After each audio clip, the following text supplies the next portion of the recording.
Jubilee hills ఉప ఎన్నికల ప్రచారంలో ఎన్టీఆర్ పేరు ఎందుకు తెరపైకొచ్చింది? కాంగ్రెస్ బీఆర్ఎస్ పార్టీలు ఎన్టీఆర్ను ఓన్ చేసుకునే ప్రయత్నం చేస్తున్నాయా? ఇంతకు ఎన్టీఆర్ చుట్టూ జూబ్లీ హిల్స్ పాలిటిక్స్ నడిచేందుకు కారణం ఏంటి?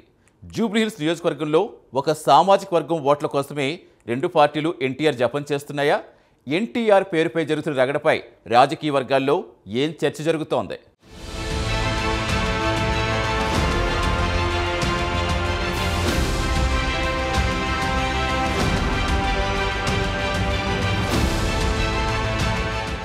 జూబ్లీహిల్స్ ఉప ఎన్నికల్లో రాజకీయ పార్టీల ప్రచారం హోరాహోరీగా సాగుతోంది. కాంగ్రెస్ బీఆర్ఎస్ పార్టీల మధ్య పోరు రసవత్తరంగా మారింది. ఈ రెండు పార్టీల మధ్యలోకి ఇప్పుడు సీనియర్ ఎన్టీఆర్ ఎంటర్ అయ్యారు. చనిపోయిన ఎన్టీఆర్ ఎలా వచ్చారని మీరు ఆశ్చర్యపోవచ్చు. ప్రస్తుతం జూబ్లీహిల్స్ ఉప ఎన్నిక నేపథ్యంలో కాంగ్రెస్ పార్టీ అనేక హామీలిస్తోంది. అందులో భాగంగా మైత్రివనం చౌరస్తాలో ఎన్టీఆర్ విగ్రహం పెడతామని కాంగ్రెస్ నేతలు చెబుతున్నారు. ఇప్పుడు ఈ అంశమే బీఆర్ఎస్ కాంగ్రెస్ మధ్య మాటల యుద్ధానికి కారణమైంది. దీంతో ఎన్టీఆర్ను ఓన్ చేసుకునేందుకు రెండు పార్టీలు ప్రయత్నం చేస్తున్నాయి.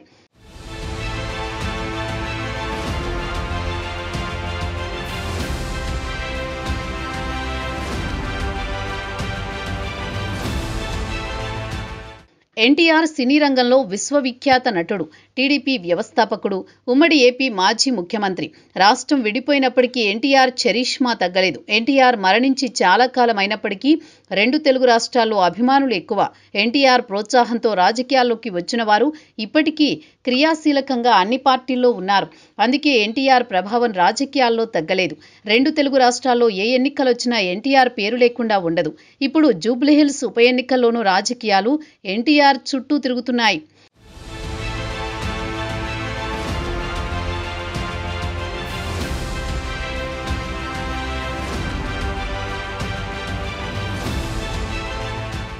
జూబ్లీహిల్స్ అసెంబ్లీ స్థానానికి సిట్టింగ్ ఎమ్మెల్యే మాగంటి గోపీనాథ్ మరణంతో ఉప ఎన్నికలు జరుగుతున్నాయి.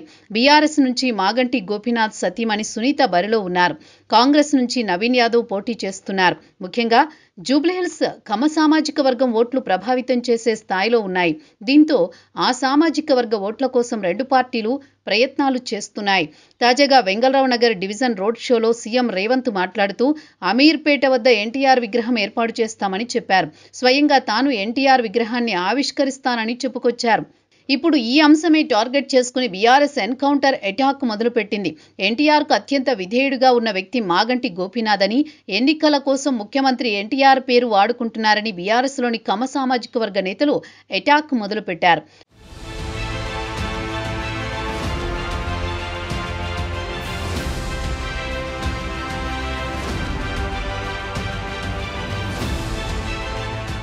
ఇక జూబ్లీహిల్స్ ఉప ఎన్నికల్లో కాంగ్రెస్ అభ్యర్థికి మద్దతు కోసం కమ సామాజిక వర్గ నేతలను సీఎం రేవంత్ రెడ్డి ఇంటికి పిలిపించుకుని మాట్లాడారు. దీంతో అలర్ట్ అయిన బీఆర్ఎస్ హైకమాండ్ తమ పార్టీలోని ఆ సామాజిక వర్గ నేతలను అలర్ట్ చేసింది. మరోవైపు కొత్త వాదనను బీఆర్ఎస్ తెరపైకి తీసుకువచ్చింది. బీఆర్ఎస్ అధికారంలో ఉన్నప్పుడు ఖమ్మంలో ఎన్టీఆర్ శత జయంతి సందర్భంగా ఆనాటి మంత్రి పువ్వాడ అజయ్ విగ్రహం ఏర్పాటు చేశారు. అయితే ప్రస్తుతం కాంగ్రెస్ ప్రభుత్వంలో మంత్రిగా ఉన్న తుమ్మల నాగేశ్వరరావు అడ్డుకున్నారని విమర్శించారు. ఎన్టీఆర్ పైన ఉన్న అభిమానంతోనే తన కుమారుడికి కేసీఆర్ ఎన్టీఆర్ పేరు పెట్టుకున్నారంటూ ఎన్టీఆర్ను ఓన్ చేసుకునే ప్రయత్నం చేస్తున్నారు బీఆర్ఎస్ నేతలు. ఇలా కాంగ్రెస్ బీఆర్ఎస్ ఎన్టీఆర్ తమవాడేనని చెప్పుకునే ప్రయత్నం చేస్తున్నారు.